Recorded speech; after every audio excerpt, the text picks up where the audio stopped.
السلام علیکم پیارے دوستو، ایک نئی ویڈیو کے ساتھ بہت ہی معلوماتی ویڈیو ہے۔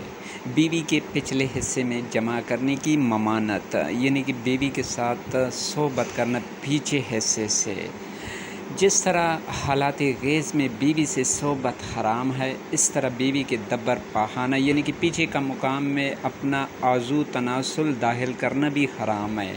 نبی کریم صلی اللہ علیہ وآلہ وسلم نے حراستاً اس برے فعل سے منع فرمایا۔ حضرت حزیمہ بن ثابت سے ایک لمبی حدیث مروی ہے جس کے آخر میں حضور صلی اللہ علیہ وآلہ وسلم نے فرمایا کہ عورتوں کے پچھلے حصے یعنی کہ جو پچھلا حصہ ہے میں جمع کرنا یا صحبت کرنا، جو شخص اپنی بیوی کے دبر میں جمع کرتا ہے یعنی کہ پچھلے حصے میں جمع کرتا ہے، اللہ تعالیٰ اس کو نظر کرم سے نہ دیکھیں گے۔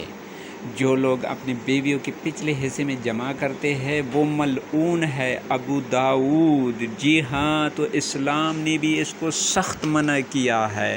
تو میرے بھائیو، یہ بہت ہی غلط طریقہ ہے۔ ایک تو اپنی بیوی کے ساتھ جو ہے نا آپ کرو گے اچھے طریقے سے، یعنی کہ جو اسلام کی روح سے، تو وہ صدقے میں آ جاتا ہے۔ آپ لوگوں کو پتہ ہے، آپ لوگ سمجھدار ہو، تو یہ اگر کائنڈلی کوئی بھی اس طرح کرتا ہے تو اس سے اوائڈ ہو جا، اس سے یہ سخت منع ہے اسلام میں۔ تو پیارے دوستوں، میں نے ایک ریکویسٹ بھی کی تھی کہ میرے چینل کو لازمی سپورٹ کرنا، سبسکرائب کرنا، یہ لال والا بٹن کو دبانا ہے اور اس ویڈیو کو زیادہ سے زیادہ شیئر